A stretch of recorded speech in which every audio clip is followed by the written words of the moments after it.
Who is Trump's पप्पू in the Middle East and central Asia? ये एक बड़ा, देखिए मैं आपको बताऊं, there are two three things. This is a very important topic आज। आपके ऊपर अगर सैंक्शन लगे हैं ना, वो एक बड़ी चीज के लिए लगे, विच इज तेल। आप बिना डॉलर के तेल ले रहे हो और डॉलर या यूरो पे तेल बेचते हो, वो भी किसको? यूक्रेन को, जो अमेरिका का पप्पू है। ठीक है। सो वो दैट्स अ कार्डिनल एरर। आपने ऐसी गलती करी है विच इज अनपार्डनेबल, मतलब आपका, बोलते हैं ना, सर कलम कर देना चाहिए। ये हमारी गलती है। So the sanctions remain on us. अब ये तेल कहां से आता है? मिडल ईस्ट से। आपको ये जान के हैरानी होगी, आज सुबह ट्रंप ने प्रेसिडेंट कजाकिस्तान के साथ बात करी है। कभी सुना था American president talking to Central Asia? बात करी है। And Kazakhstan is now joined officially the Abraham accords.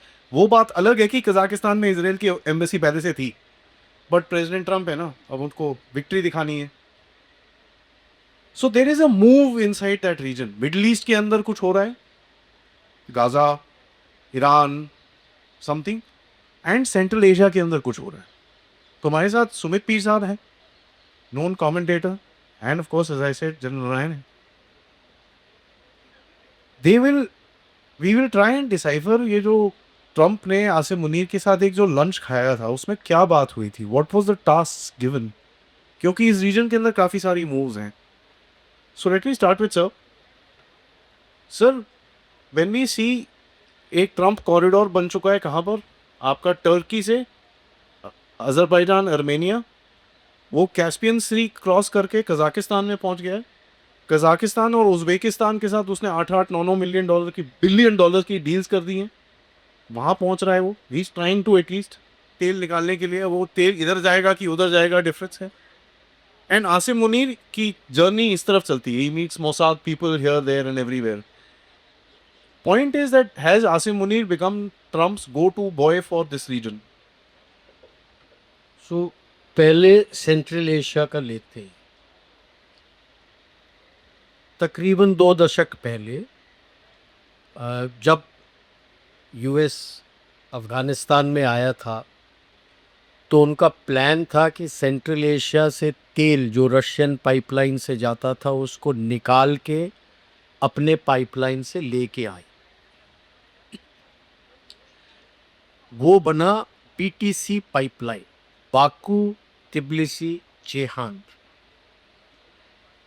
Baku Azerbaijan, Caspian sea के ऊपर है। वहाँ से तेल निकल के ईजियर इस आर्मेनिया, तब आर्मेनिया उनके कंट्रोल में नहीं था, जॉर्जिया उनके कंट्रोल में था जो ऊपर है।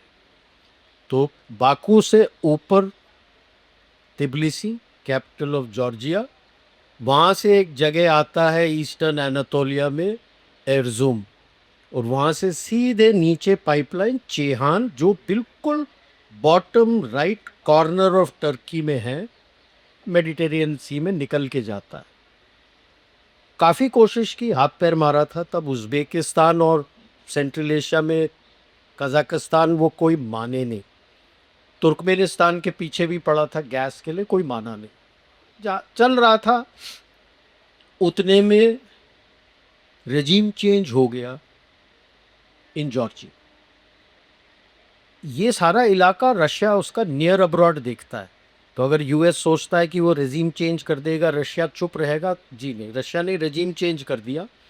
आज ये हालत है कि मिखाइल शाकास्विली, जो उस वक्त जॉर्ज सोरोस ने रखा था, उसने यूक्रेनियन सिटीजनशिप ले ली और अभी यूक्रेन के जेल में है, क्योंकि वो तख्ता पलट करने वाला था। और जॉर्जिया में बहुत एंटी यूएस सेंटीमेंट्स है। अब क्या किया इन्होंने? अज़रबैजान और आर्मेनिया की सुलह कराई है, ताकि सीधे बाकू से येरेवान, येरेवान से एर्जुम और एर्जुम से चेहान, जो पुरानी पाइपलाइन, आ जाए। उम्मीद है इनको। अब कजाकिस्तान और उज़्बेकिस्तान से बात इसलिए कर रहे हैं ताकि तेल निकाल सकें, वहाँ से सारा तेल निकल के आ जाए। लेकिन ये समझ नहीं रहे हैं कि पप्पू कौन बन रहा है, क्योंकि कजाकिस्तान और उज़्बेकिस्तान के बहुत गहरे संबंध हैं रशिया के साथ। इतने जल्दी वो रशिया को छोड़ेंगे नहीं, तो वो वही गेम खेल रहे हैं, रशिया और यूएस के बीच में गेम खेल रहे हैं ताकि बेस्ट डील हमें मिल जाए। तो ये वहाँ पे अटका हुआ है अभी, कितना सक्सेस होता है देखना पड़ेगा। अब लेते हैं middle east.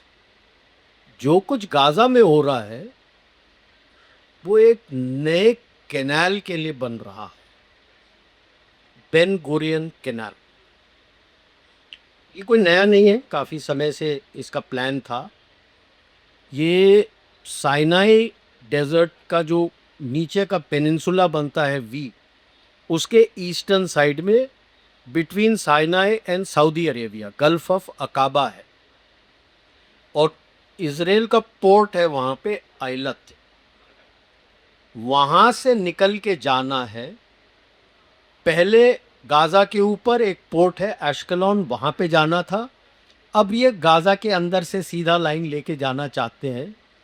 So thank you. अगर कोई सोच रहा है कि हमास रहेगा गाज़ा में, just forget, they will be no Hamas in Gaza, क्योंकि उनको भी भरोसा है कि हमास जब तक है गाज़ा में ये कैनाल बन नहीं सकता। Saudi Arabia is fully on board, क्योंकि जहाँ पे अकाबा पोर्ट है उनका, वहाँ पे उनका स्मार्ट सिटी नियोम बन रहा है 180 किलोमीटर, और बेन गुरियन कैनाल बन गया जहाँ पे जो वेरी लार्ज कंटेनर कैरियर्स वगैरह लेटेस्ट आ सकते हैं जो सुएज कैनाल के थ्रू नहीं जा सकते, तो उसके नियम की तो निकल पड़ी, पैसे ही पैसे। वो अल्टरनेट बनाना चाहता था इकोनॉमी अपना फ्रॉम एनर्जी, तो ये बन गया उसका। तो इस कैनाल के पीछे ये है, और यहाँ पे असली पप्पू बना है पाकिस्तान, जिसको बोला गया, दोनों ने, सऊदी अरेबिया ने और यूएस का पप्पू बना है। सऊदी अरेबिया ने डिफेंस एग्रीमेंट तो कर दी, पाकिस्तान बड़ा खुश हुआ, लेकिन उस एग्रीमेंट के तहत 25,000 ट्रूप्स उसने सऊदी अरब को देना है। तो सऊदी अरब कोई ट्रूप्स नहीं दे रहा, उसने देना है। अभी ट्रंप बोल रहा है 20,000 आप गाजा में डालोगे, जो इंटरनेशनल स्टेबलाइजेशन फोर्स है, सऊदी अरब को भी देना है। फर्स्ट वर्ल्ड वॉर के बाद जिंदगी में कभी लड़ा नहीं है सऊदी अरेबिया, बाहर के लोगों को बुला के लड़ाया, भेजेगा अपना ट्रुप, उसके ट्रुप ने तो कभी कोई लड़ाई लड़ी नहीं है। यही पाकिस्तान के बूट्स जाएंगे वहाँ पे इसकी तरफ से। उन्हें करना क्या है, हमास से लड़ना है और हमास को डिसआर्म करना है।